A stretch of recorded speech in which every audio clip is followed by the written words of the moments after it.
Hopefully she'll win. And I want to know, how he's like in life after Congress. Probably after Congress, right? Yeah. I was like, oh my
Good evening, everyone.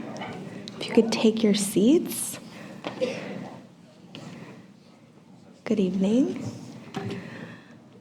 Hi, everyone. My name is Brittany McGee. I'm the Next Generation Officer here at the Council. Welcome to the Council. Welcome to tonight's program, our February Young Professionals Program. Tonight, we will have a really wonderful discussion on U.S. soft power and the American narrative told abroad through film, television, and music.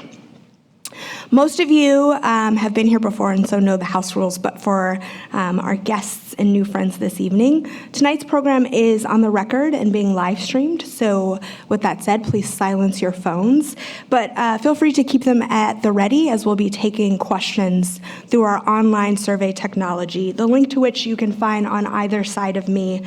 Simply type chi.cnf.io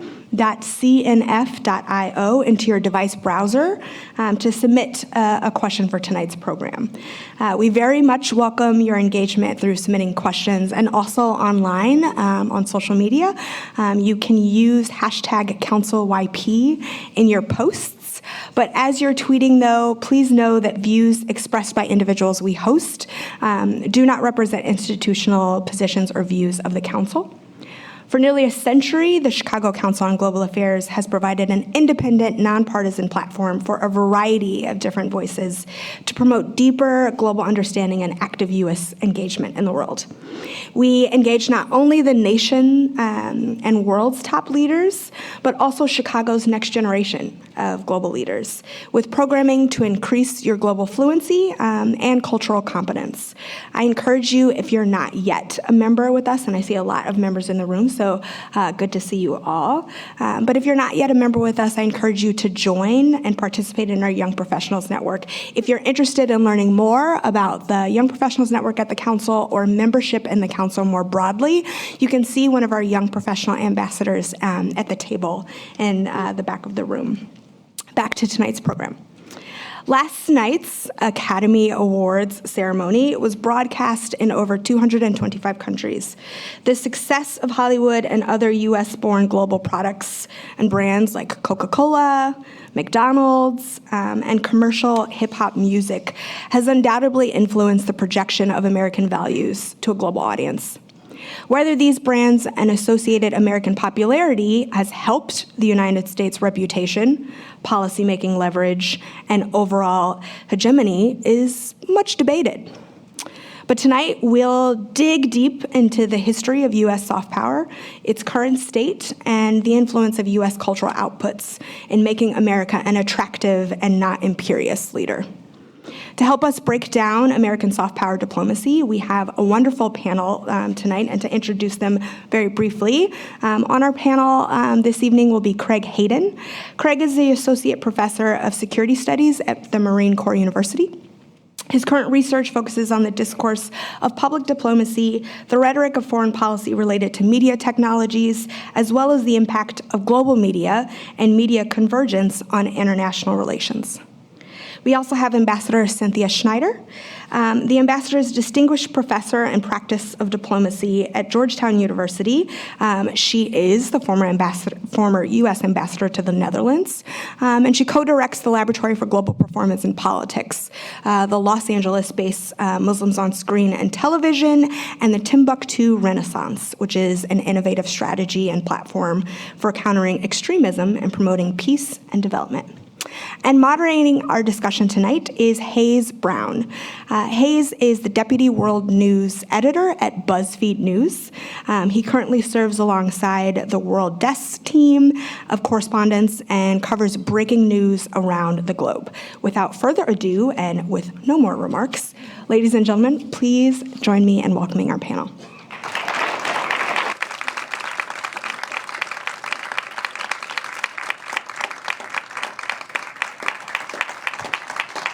All right.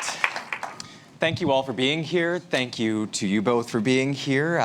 We have quite a lot to talk about tonight as far as the United States and its role in the world these days, and whether we think that this thing that Professor Joseph Nye came up with about 30 years ago, the idea of soft power, still holds sway today, whether the U.S. still has the role it did, and what U.S. cultural institutions, what role they play these days in how much or how little soft power the U.S. actually is able to have around the world. So to start off, I'm going to take this to both of you.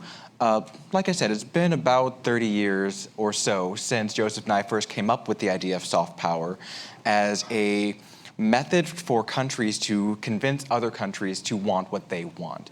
I guess I want to start off by asking you both, is that a definition you feel still holds up today? And do you feel like over the years, the world has changed to the point that the original way we thought about soft power has shifted? Yeah, let's start with you. Okay.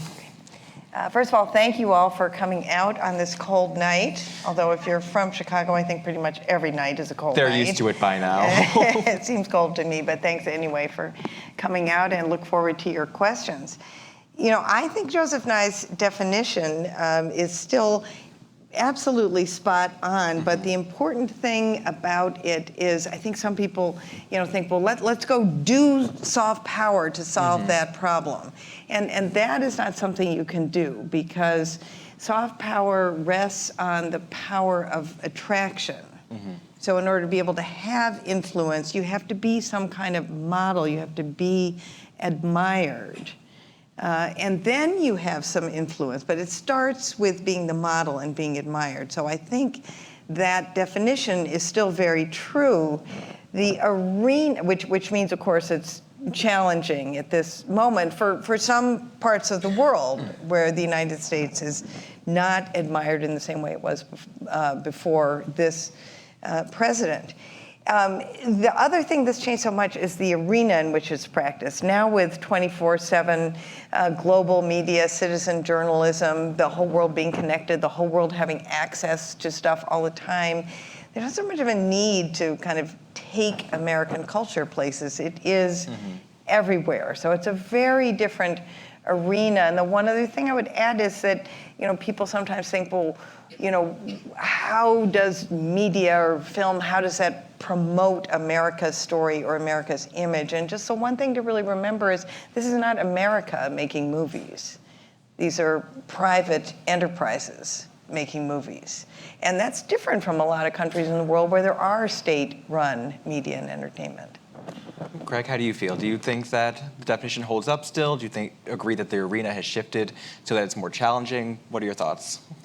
I think that soft power still has a kind of intuitive sway over our imagination of how international politics might work, that it's more than just bombs and rockets, right? There's something about the power of ideas, about culture, about the norms that undergird our international system that keep things running. And indeed, the origins of the idea of soft power come at the end of the Cold War, where Joseph Nye was trying to come up with an argument for why we continue to be in power through our complex interdependence with other countries, through the institutions, the rules of the game for international relations that we set up at the end of the Cold War. And as an analytical concept, though, it's difficult, and I think this is where I think this notion is starting to run into some difficulty, at least in the academic world, is that how do we prove that soft power works? How do we connect, say, the power of Bollywood or Nollywood to outcomes for these countries and their foreign policy? Or likewise, what does the US do with its soft power? How can we point to particular soft power resources as leading to certain kinds of foreign policy outcomes? That being said, the reality is countries around the world do recognize that there is something to soft power. So they are marshaling resources, whether it's through state-run cinema, whether it's through public diplomacy, strategic communication, international broadcasting. Whether or not it actually works, states are acting on it at the same time. So we have to pay attention to the concept. So would you say that there is any world or any way that soft power actually affects policy, or does policy affect soft power? What would you say the relationship is there, if there is one that we can actually speak of at this point? So I disagree with that approach. You said we were supposed to disagree, so I think that is a misunderstanding, if you'll forgive me, of what soft power is. And I think to say, what is the strategic foreign policy outcome, that's just not the way America works. It's not the way the world works. And measurement is always held up as a way to stop anything that works in any kind of subtle way of affecting attitudes. So I actually question the whole concept of public diplomacy, the idea of promoting the acceptance of a policy through some other means. I think the policy is either going to work or it's not going to work, and that's what's going to make it acceptable, and you can't layer something else over it. That doesn't mean that attitudes don't change and that can't have a positive foreign policy impact. I just don't think they're so directly connected. I mean, take, for example, where we are today. Mm-hmm. Last night we had the Oscars. Right. And how many years is it after Oscars So White? 3 years? It has been since 2015, so I think it's about 4 years. 4 years since Oscars So White. You're beginning to see a tipping, and it's not only one movie or one actor, one actress. They're actually diverse people in all categories. Look at what that says compared to the rhetoric coming out of our government. So, where's the soft power, and where does that take you? So your argument, then, I would say, is that governments can't really marshal the forces of government to create soft power, that it's almost like a physicist trying to create energy. It's just not something that can actually really happen. Well, governments do it, and I promise I'm going to let you refute me. I'm coming to you next, yes, Greg. Governments do it. The governments that are doing that are, for example, China and Saudi Arabia. And there they run into this challenge of that you have to model what you're promoting. So take the example of the Confucius Institutes in the United States, which, what a deal. Somebody's going to pay to teach Chinese in your university. That sounds great. Until they start censoring what the people can read in Chinese. And then there's a direct conflict with the values, and it limits where you can go. You know, they've spent a vast amount of money on these Confucius Institutes, and yet we had in Washington, for example, the first one-man show of Ai Weiwei a number of years ago. The Chinese are pouring all this money into the Confucius Institutes, and yet in the Hirshhorn Museum, the entire building is taken up with the most prominent artist in China and one of the most in the world, and they are silent. And in all the discussions about Ai Weiwei, they don't literally turn up. That was arguably an opportunity for soft power, but of course it conflicts with their idea of pushing a particular idea of their country. Craig, I know that you take a different view on public diplomacy and its efficacy. What's your stance on how governments try to, marshal the forces of government, especially the U.S. government? Do you think that inside the State Department, U.S. efforts to try and create an image through the work of ambassadors, the work of public information officers inside of the State Department, do you think that those efforts are successful, I guess, is the most broad way to put it? Do you think that they're having an actual tangible effect and that's leading to the U.S. having a greater influence? Okay, so before I answer that question, yes. The views expressed here didn't expect my own and yes. not necessarily those of the federal government. I think it's important to distinguish soft power from public diplomacy. And one of the jobs of public diplomacy officers or people who work in this field is to take advantage of or leverage the soft power out there, whether it's cultural expression or information or good journalistic practices, and that they have to spin that into policy outcomes at some level through engagement, through informing and understanding. And I think it's tempting to say, well, how do public diplomacy officers bear the responsibility for soft power, right? I mean, what is public diplomacy actually for, right? And perhaps one way to look at it is to question yourself, right? Where do your opinions of other countries come from? Is it from public diplomacy officers? Probably not, right? Likewise, are you scrolling down to channel 1400 to watch Chinese state television? Probably not, right? So what is it that public diplomacies are actually doing, officers are actually doing? What are they doing with soft power? I think one of the ways we can think about what public diplomacy does is to cultivate the benefit of the doubt through a variety of different approaches to engaging foreign publics, whether it's providing experiences of cultural exposure, kind of like what you were talking about earlier. And in those, they can't reach everybody, right? But our embassies, our missions abroad are tasked with educating and exposing others to experiencing U.S. culture, U.S. values. And then through sort of the capacity of networks and the strength of weak ties, these effects chain out and over time accumulate into hopefully a residue of a positive opinion and attitudes where people share the values and sort of end states that we do in the United States. Likewise, public diplomacy officers are about listening to conversations that matter, right? So they're paying attention to social media. They're on the ground talking to journalists, talking to opinion leaders, right? So that our policies, at least in theory, are better informed and more nuanced because of the information that public diplomacy officers gather through their contacts across local countries. I would also argue that our international broadcasting makes a difference, not so much as a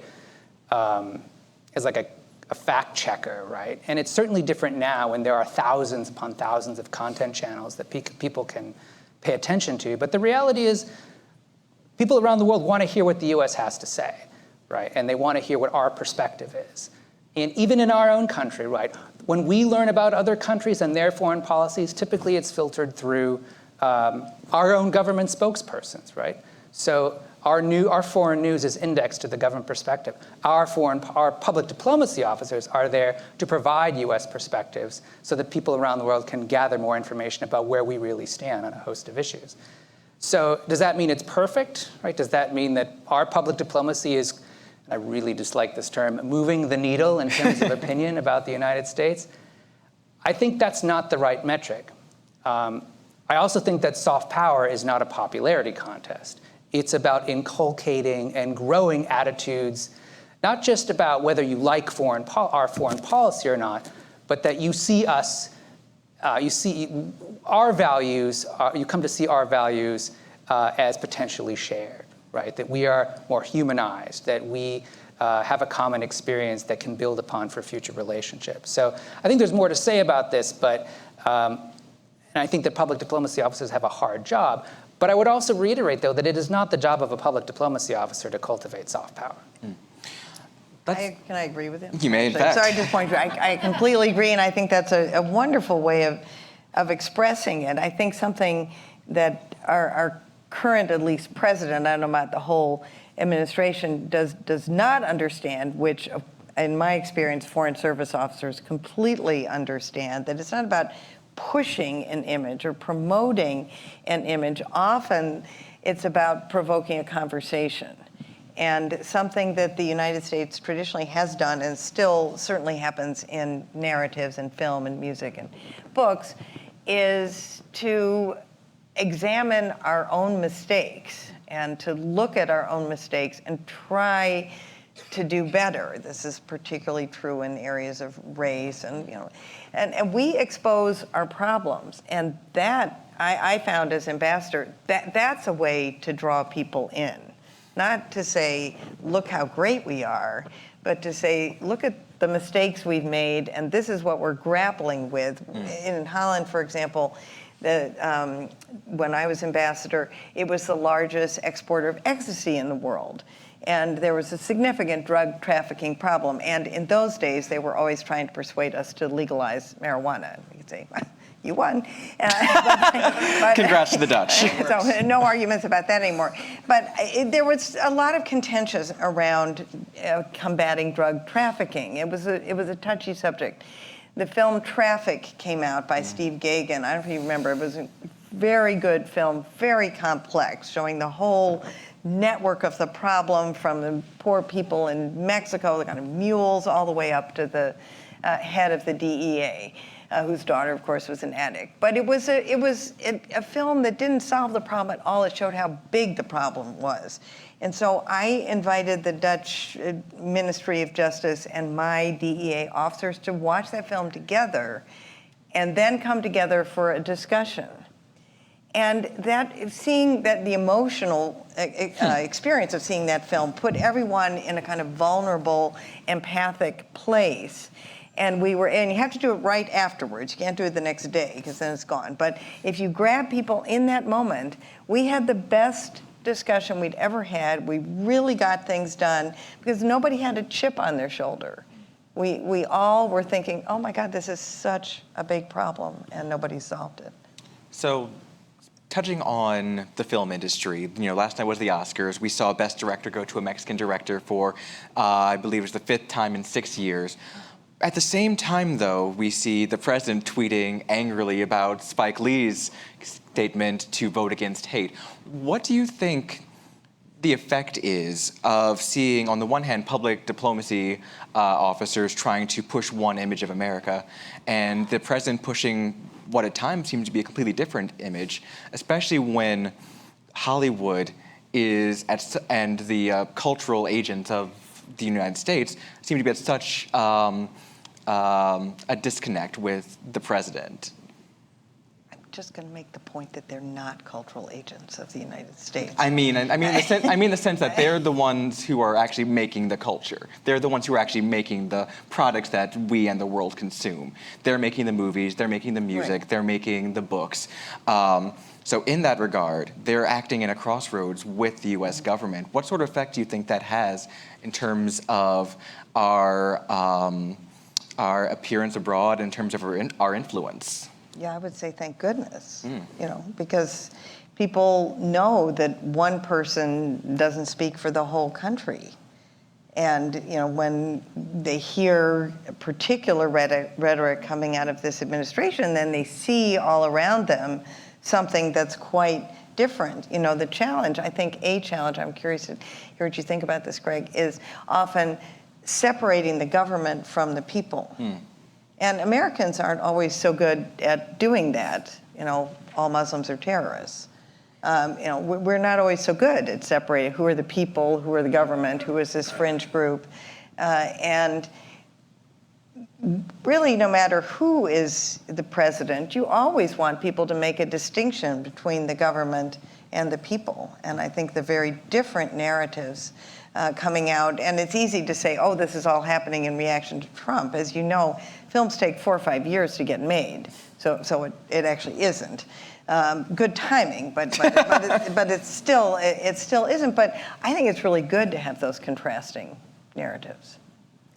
Yeah, I mean, I think that we should avoid the temptation to think of our Twitter feed as what everybody consumes about the United States, right? Where it may seem like the president is dominating my news cycle, that may not be true for the rest of the world and for the reality of some of the populations that, U.S. national interests care about in particular.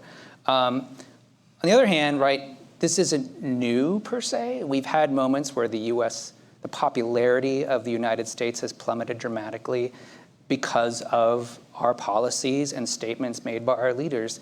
Look to George W. Bush in the run-up to the war in Iraq and the aftermath of the war in Iraq. I mean, this was not a good time if you were following public opinion about the United States, and yet it rebounded after a while.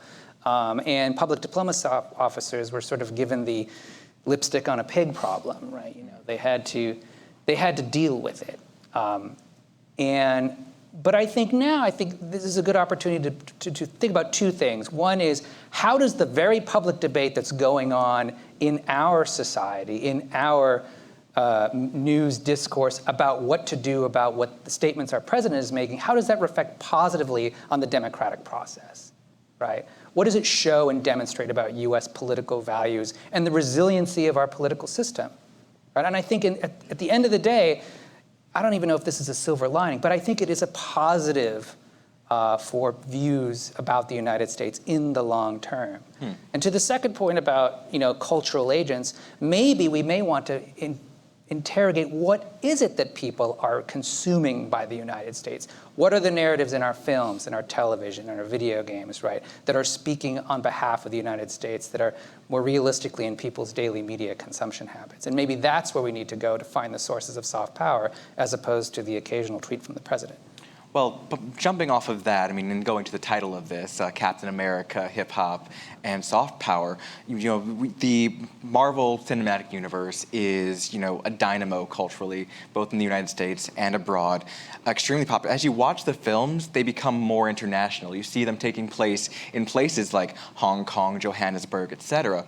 Do you feel like this sort of conscious effort to become more global, do you think that's having, how would you describe the impact that's having, I suppose, on the way that America is being viewed? Do you think that those are the narratives that are breaking through, that the United States is the Avengers? We are always willing to go around the world despite the fact that we may leave some messes behind us.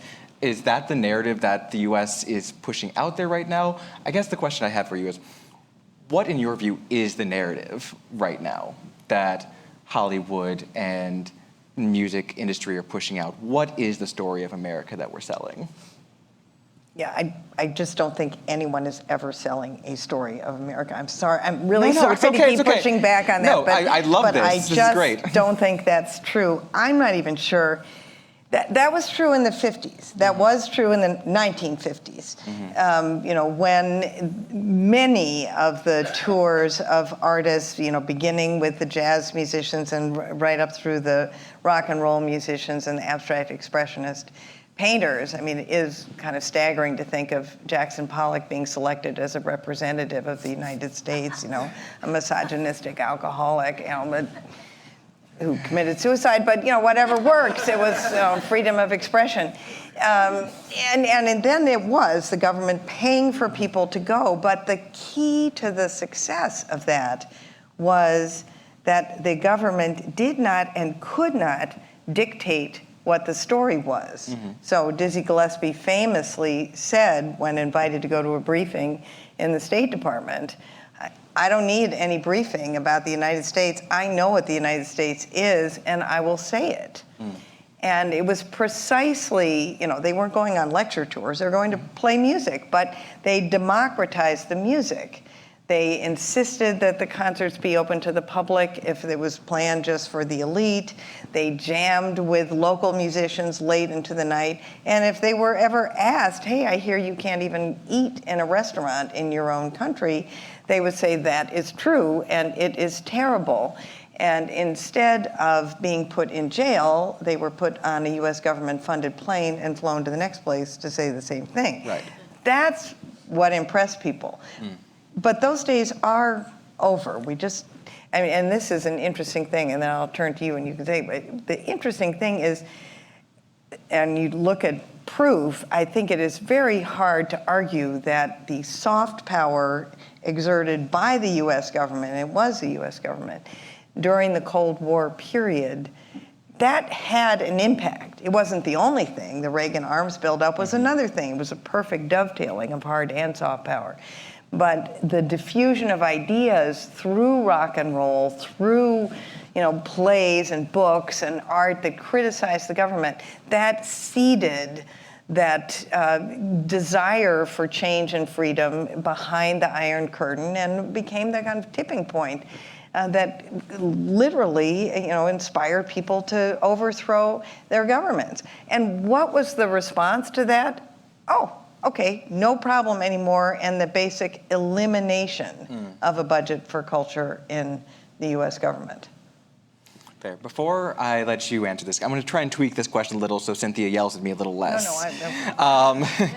So I guess the question that I was trying to ask is, when we look at the narratives that are being put out there with America, as a metaphor or as an idea or as a concept in these films, not necessarily dictated by the government, but when we look at what we're exporting, what would you say the prevailing view is of the United States these days? That's a loaded question. A little bit. But, I think this is a question that media scholars and economists and cultural studies experts have been asking for a very long time. How is the United States pushing a vision of modernization or of an ideal democratic society, or even down to gender and family roles in the organization of a community? The stories that we tell in our movies and our television, in our radio programs back in the day, these all have framing effects, right? There is a kind of inherent propaganda, if you will, although it may not be intentional. And that, so what is the narratives that seem to pervade the kind of programming that gets syndicated or gets put out in movies around the world? And increasingly, right, you see movies that are designed to be more universally accessible, that may not offend the Chinese government. There's a great podcast put out by the Chicago Council a couple of days ago about this, about how the narratives that Hollywood is crafting is in some respects responsive, to the market pressure that China brings to the cultural production industries.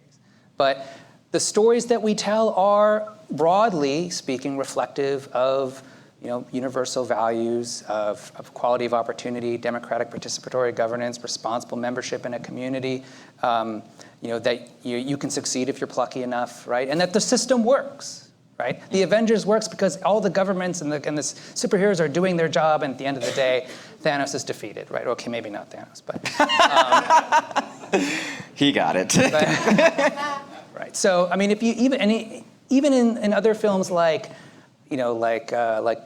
two in particular, because they both involve China, some of the Transformers films or Pacific Rim Uprising, you see China playing this very institutional good guy role of being part of a system response to defeat the aliens or whatever, the robotic technology, right? That we should trust in our institutions, At the same time, our narratives also provide a vocabulary of dissent and have historically done this. And we see this in kind of the things you've been talking about, the role of pop culture and critique and rock and roll, et cetera, throughout the Cold War. So I think we can't discount the kind of normalizing hegemonic way in which our narratives spread around the world. I don't know exactly what Captain America is inspiring us to do, but But I just would add a really important change in the superhero movies, and please don't ask me about superhero movies. I really don't. I won't watch ask in very detail, many I of them. promise. But it's the diversification of the superhero. yes. That is something that people see around the world, and there's a lot of talk, which is so important, about diverse audiences anywhere seeing, wow, I can be that superhero. It's not just a white guy anymore. But that is a very powerful message abroad, because you don't find that from other countries. They don't have diverse superheroes. But I think it's also not just an academic concept, right? Because, some of these issues of what the American media industry, American culture industries are putting out have very real effects, and governments respond to them. So in the 1990s, the French government, the Canadian government put quotas on how much American culture could be exposed in these countries, right? Like, we want to put a stop to this, right? But that wasn't the message, that was the money.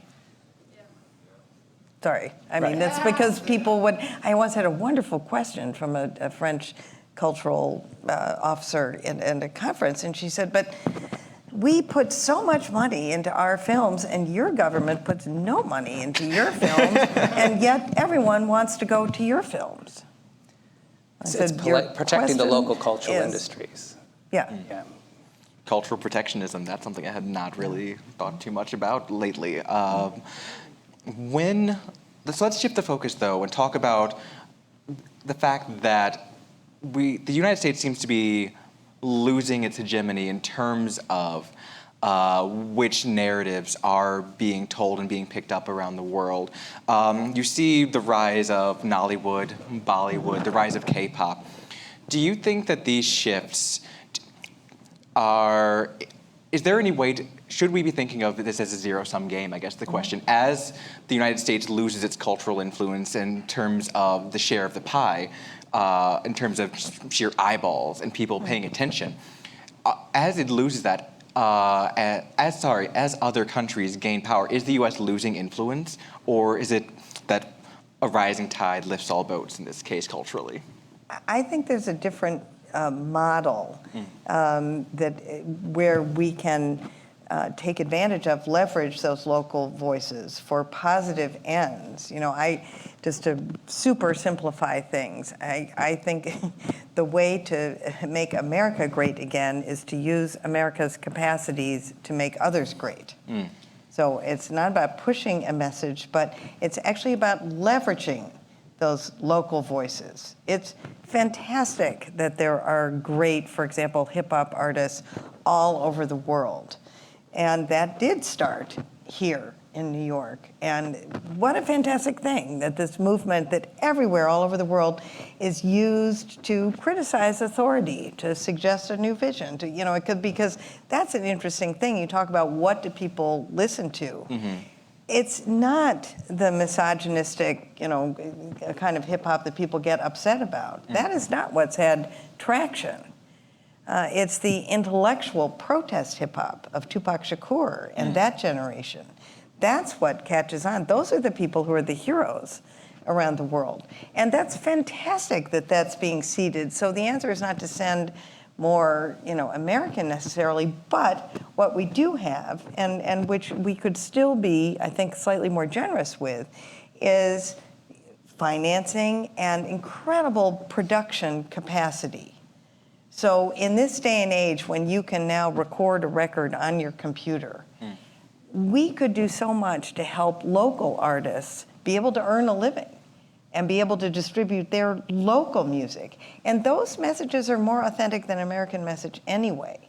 So you mentioned Nollywood. One very smart assistant secretary in the State Department funded the creation of a film in Nigeria that was a counter-extremism, anti-Boko Haram joining extremism, using one of the leading Nollywood stars and using him not just to star, but to write the story and act in it. So I think it's about leveraging those voices rather than competing with them. How about you? What do you think? I mean, is it a problem that Nollywood and Bollywood eclipse Hollywood in terms of, output of messages, of narratives, of creative content? I don't think so at all. I don't think it's a zero-sum game. And you could make the argument, right, that this is sort of the chickens coming home to roost. For decades, the United States has been promoting free trade. It's been promoting, through its telecommunications regulations, through the WTO, the ability to open up markets to U.S. cultural goods, arguably back to the beginning of the 20th century, right, that we are laying the seeds for other countries to contribute to this, to a market-based view of governing the global media economy, of global media flows. So it may be of concern to certain actors who produce these things in the United States, but arguably a lot of the cultural industries around the world are collaborations that don't respect borders, right? Films are funded in collaboration across the world, right? So, check out the the end credits for your local for a movie you see a lot of Chinese funders. So, I mean, it's not a zero-sum game. I don't think so. We've brought up China sort of like in a roundabout way a few times. As China, spends all of this money to frame things directly, as President Xi Jinping pushes for, Chinese ideals to be infused within the products that are being pushed out, do you guys see a world in which the Chinese narrative becomes the dominant narrative culturally? Is there a world in which Xi Jinping's vision of pushing Chinese ideals becomes more predominant abroad than the U.S. model, which is more hands-off approach, a more just let the industries do what they will, and we'll reap the benefits of their cultural work? Yeah, I'm not sure if it's about Chinese ideals, and this is not my expertise, but my experience of seeing Chinese influence in two countries where I go fairly often and work in Cambodia, in Asia, and Mali in West Africa, it's more about buying up the country and the resources. And you can make the argument that infuses some money in the economy, but in Cambodia, the Chinese are basically buying Cambodia and destroying the landscape in many parts. Cambodia is ruled by a dictator, Hun Sen, former Khmer Rouge, and he's become more and more authoritarian every year, and he's completely backed by the Chinese. He's untouchable. And I think, money that countries are willing to spend. Look at Egypt. I have a couple of Egyptian friends here, more people of the, bright, independent minds of that country who've had to flee since the revolution with Sisi taking over. The United States has no leverage over Egypt, even if we were willing to use it, which we don't seem to be. But even if we were, Sisi would just say, well, I'll just get the money from Saudi Arabia. So I guess then, are you saying that money speaks louder than culture these days? Is that in countries where they are ruled with an iron fist by authoritarian rulers, if those authoritarian rulers can stay in place by an infusion of money by another set of authoritarian rulers from another country, that is very hard to break. I mean, you're talking about a whole state apparatus in a place like Egypt, the economy infused with the state police, the police cracking down on people, and unlimited funding from Saudi Arabia. That's hard to beat. I don't think it's hopeless, because I have faith that people who had those ideas and ideals, eventually it won't work, and eventually the people will be too unhappy. But there are such huge amounts of money coming from authoritarian rulers. That's a different, Russia doesn't do money. Russia does, confusion and infiltration and cyber attacks and stuff. But, with Saudi Arabia and China infusing so much money, that's a different kind of challenge. Do you agree? Do you think that the money being spent is enough to overwrite any efforts or any influence that the U.S. has culturally? Do you think that it's a magic eraser against the U.S.'s soft power influence, the infusion of money from these authoritarian countries?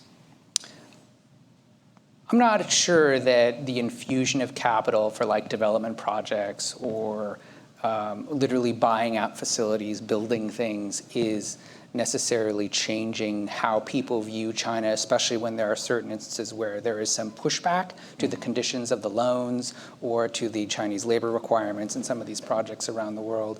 I don't know if they're actually on the same playing field, the U.S. culture versus Chinese infrastructure investment.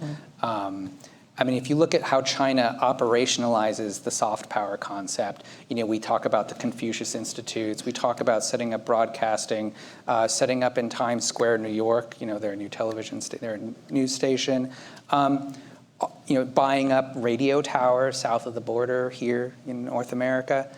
Are these changing hearts and minds? Are these sort of changing the narrative in the way that Chinese strategically envisions? I don't know, right? Especially since there are pushbacks against the Confucius Institutes.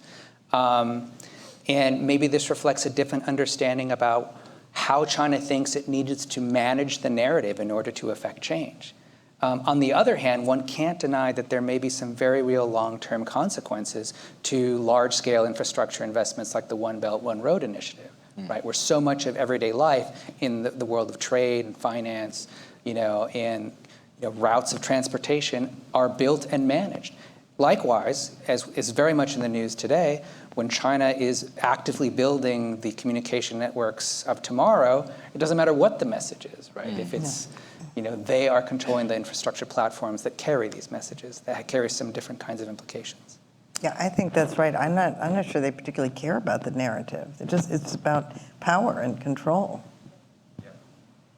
Some agreements in the audience, and I think that's a good time to turn it over to Brittany.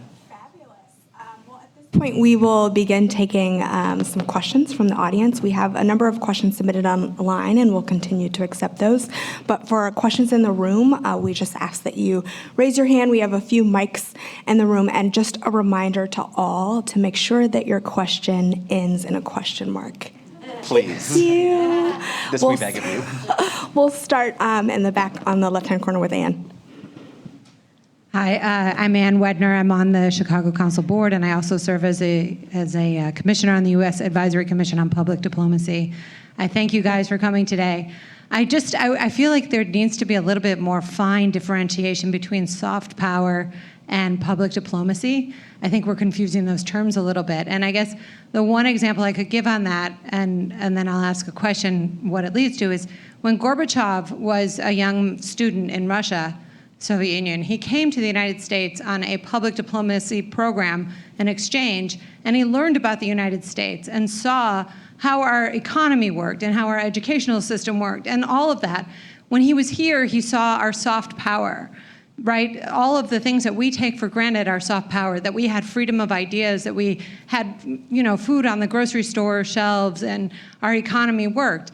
And then he went back to Russia, or Soviet Union, and basically ended the Soviet Union. So, in a peaceful way. And so what we can say from that is that public diplomacy works when it's based on things that are definitely our soft power. So what I would say today, my question is, now that we have revealed so many more of our warts internationally, I think the movie Borat really encapsulates a lot of those kinds of warts, that he was able to pick out Sacha Baron Cohen. And again, the cultural reflection is just a reflection of the domestic world that's out there. So how do we deal and how do we build soft power when our country seems to have so many conflicts, when the Russians are exploiting the racial divisions in our country, et cetera, et cetera? So when we seem less perfect, less exceptional.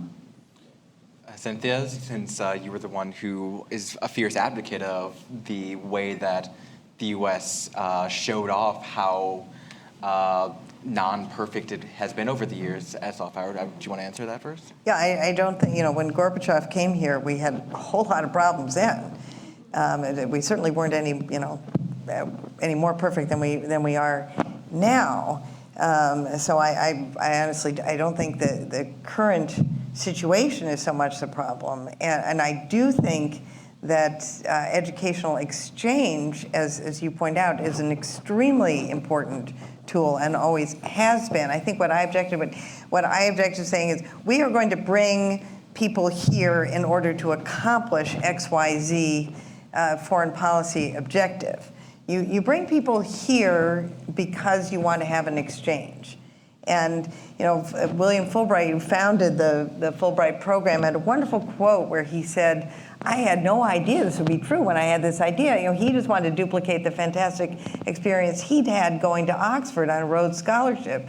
And he said, fortunately, no one has figured this out. And it was exactly around the time of Gorbachev. He said, but this is actually a stealth weapon, this exchange. And I didn't know that would happen, but that is what's happening. And let's hope nobody figures it out. And there are these incredible statistics of the number of heads of states who've had Fulbright scholarships here. Sadly, the number of people coming to study in the United States has declined precipitously because it's so difficult to get into this country now. Something that but I'm all for it, and a fantastic program that President Obama started, the YALI, the Young African Leaders Initiative, which provides summer-long scholarships for young African leaders to come to this country. They have like a month of studying a particular subject, and then they travel around and meet leaders in that area. I happen to know the first YALI scholar from Timbuktu. And the first Yali from Mali, as it were. The Yali from Mali, and he's from Timbuktu. And that guy is amazing. He has done so much with what he learned here. And he just finished a leadership program in Timbuktu with another Yali scholar, and funded by the U.S. Embassy in Bamako. To me, that is a fantastic public diplomacy story. Here's this program, the YALI program. They pick up all these leadership skills. They go back to their country. They impart them, funded by the U.S. government. But the number one lesson he learned, he told me, I kind of drilled it into him a little bit, but he still told me it was true, was humility. To not present himself as the expert, but to recognize that everyone has something to contribute, and that while he can perhaps lead a workshop, he has something to learn from every other person in that workshop, too. If I may add something really quickly to that one of the interesting things about YALI that can help us perhaps think about what public diplomacy can do is that while the YALI program invites a certain amount of people to come here from Africa to learn about the United States, there are thousands of people who don't get to go but are members of a network. What we're doing is we are connecting rising leaders, right, in sub-Saharan Africa, where it's not about the United States, it's not about a particular message, it's about building social capital and trust, the sharing of expertise, growing civic entrepreneurship, all these things that are ostensibly the kind of soft power values we want to inculcate, but it has nothing to do with Brand USA. That's absolutely right. I'm going to take a question from online here, a sort of policy question. It is America First damaging U.S. soft power, or is it enhancing it? Buy American, sell American, for example. Who wants to take this one first? You go first. Your turn. I think that it creates challenges for the diplomatic community, right? And in particular, it creates challenges for public diplomacy officers. Have to sort of square that with some of the other values that we have promulgated, throughout history, through our support for international institutions, in particular support for human rights and other environmental causes, and things that have been articulated as international interests and part of our diplomatic engagement with the rest of the world. My concern, I think, is it may be difficult to gauge the outcome of this. Now, we can track declines in, Pew studies or whatever, declines in views about the United States, but I guess my greatest concern is what conversations are we now not in because of this? Right? What commercial diplomacy deals have suddenly been quietly removed from the table? Right? What are modes of engagement with the United States that are simply not there anymore? It's hard to measure a negative, and I think that's the problem, outside of the disconnect between our commitments and where we stand now. I would just add one thing to that. I'm sorry, this makes me sad, and it's a little bit cynical, but people do say it. I've heard this particularly from people from Latin America, which the response to that is, well, at least the United States is finally being honest. I've heard this from people in the Middle East, too. It's always been America first, and they pretended it was something else, and at least they're finally being honest. Lots of questions. We'll do a front row here.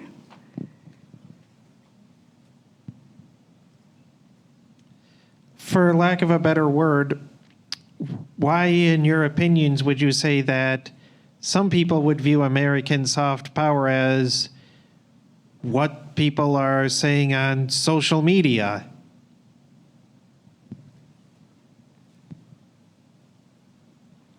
When social media really started to flourish, it's interesting to look at what was the initial response from the State Department, which was this attitude which I've identified as a kind of attitude that fit well in the 1950s and should stay in the 1950s of what can we push out through this as a way to push things out. And there was actually a kind of a contest, I think, even, you may know more than, but there were some kind of rewards, or people noticed how many likes you had, and it was exposed that some embassies were kind of bribing people to like their page. So, this was, I mean, not anything huge, but, come to the reception and then you have to like the page, or, something like that. And that to me was such a profound misunderstanding of social media, because what social media is this, how great that I can know what someone is thinking in Jakarta or Cairo or Johannesburg. And I'm not even there, but I just, if I can follow these, I get to know what people are thinking on the ground. So it was initially looked at as output instead of intake. So, there are always going to be some people who think social media is the truth, but I think most people are smarter than that and recognize that it's a huge plurality of voices and that you can't control it. Yeah, I mean, I would say that it took a while for the institutions in the United States to recognize the potential of social media. I think it was initially, another vehicle to push a press release, right? And on that buying likes controversy, in their defense, this was an acceptable corporate practice of increasing ways of connecting with people at the time, right? That we could. The United States is not a company. Right. And it's not selling a product. Right. So there were growing pains, I think, with how do we leverage social media in order to reach broader audiences who may otherwise not be aware that there is a social media post, a social media site affiliated with a mission or a post somewhere. I also think, though, social media is an important opportunity to stop and reflect on whether soft power matters or not. So if you look at the traditional Joseph Nye determinants of soft power, which would be cultural values, political values, and policy legitimacy, these are all sort of the required resources that states must leverage in order to utilize soft power, right? Well, but what about it if we look at this in the negative, or a disintegrative soft power? Certain countries like Russia use these very same aspects of what social media can do to a society as seams to exploit, right? So we maybe question whether or not public diplomacy can, or other instruments of government can leverage this capacity, but the reality is it's being used on us in a negative way, right? So it is a terrain of conflict, both in a positive way and a negative way. We'll do the middle here, back row, second back row. Hi.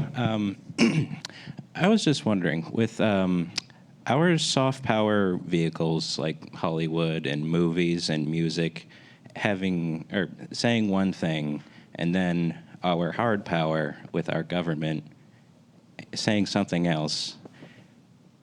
And you have to remember that whether you like him or not, the president was elected by us. Is America being sometimes hypocritical?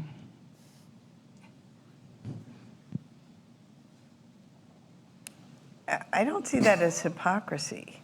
I think everyone's being, on all sides, they're being very honest about what they think. Certainly the president does that. And the same with the different kind of voices that are created. Again, I emphasize not from the government and not with any government narrative. If the United States is anything, it's a diverse, pluralistic place. And I don't think anyone expects one story to be coming out of the United States. So I don't see what's hypocritical about it.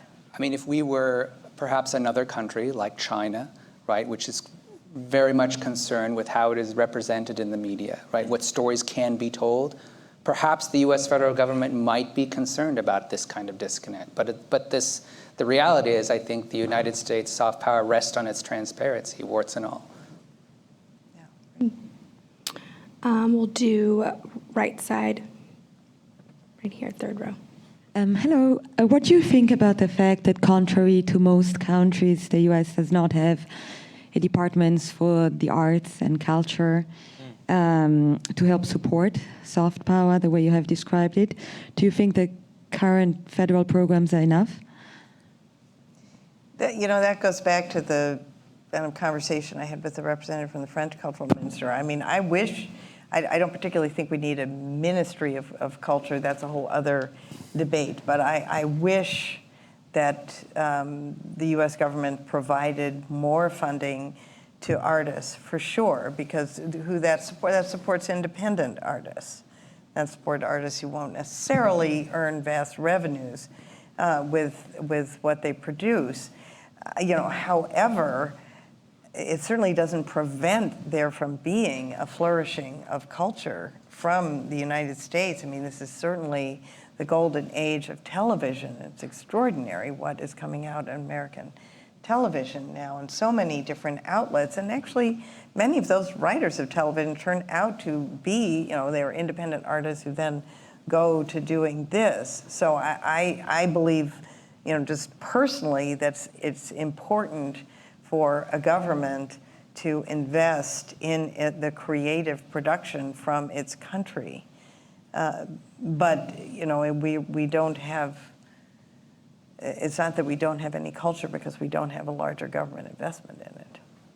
Right, and I think maybe another way to approach this question is to look at how other countries have strategically invested in their creative industries in order to explicitly improve their soft power. So whereas it's unlikely that the United States is going to create a ministry of culture, we have seen countries like South Korea and Japan actively direct resources towards promoting the creative industries in a strategic sense in order to improve the image of that country that would facilitate foreign policy objectives in the long run. And I would just add one other thing, as every ambassador is charged with three main tasks: to promote the acceptance of the policies of the country, to promote trade with the country in which you're located bilaterally with the United States, and to protect American citizens. So I was, as you heard, former ambassador to the Netherlands. So I was told, a very high priority of trade was aerospace products. And I actually persuaded the Dutch to be the first country in Europe to buy into the Joint Strike Fighter, which earned me a wonderful citation from the Pentagon that basically said, whoever would have thought an art historian would be so good at selling weapons. Happy to tell you offline, but it completely involved culture. But something that I tried to argue with the State Department is, well, yes, aerospace is always one of the top three products from the United States, exports. Guess what else is always one of the top three exports? Culture. Right up there with aerospace. And we're told you must promote aerospace products, you must promote it. But all of that money and effort doesn't go into culture. And I'm not sure why. It has the same economic heft. Do right here on the left. Do you guys see the soft power that China's projecting as more of a strategic initiative? Like the Belt and Road, you guys mentioned, hey, we're going to build your port. We're the benevolent Chinese. However, in the long run, we know we're going to just tighten the screws a little bit, and almost baiting a country to retake that port so they could go kinetic. I bring this up because I remember Jim Mattis had a discussion with some Chinese lieutenant general, and the general asked him, who would you fight?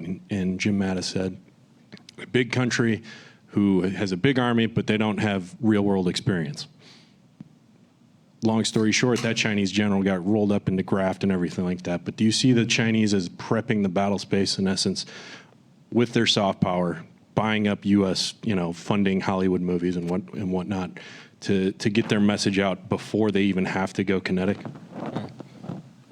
So I guess the question is do you think that the Chinese investment in soft power could be seen as a forerunner to either having an easier time utilizing its hard power or achieving its goals before it even needs to use?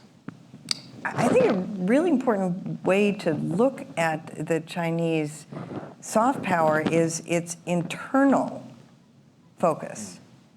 for the Chinese, they're, it's not all about the narrative they're spreading to the world. As I said, in the world, I think it's about power and control. But there's a real bread and circus aspect to what they're doing inside China. So they've built hundreds of opera houses.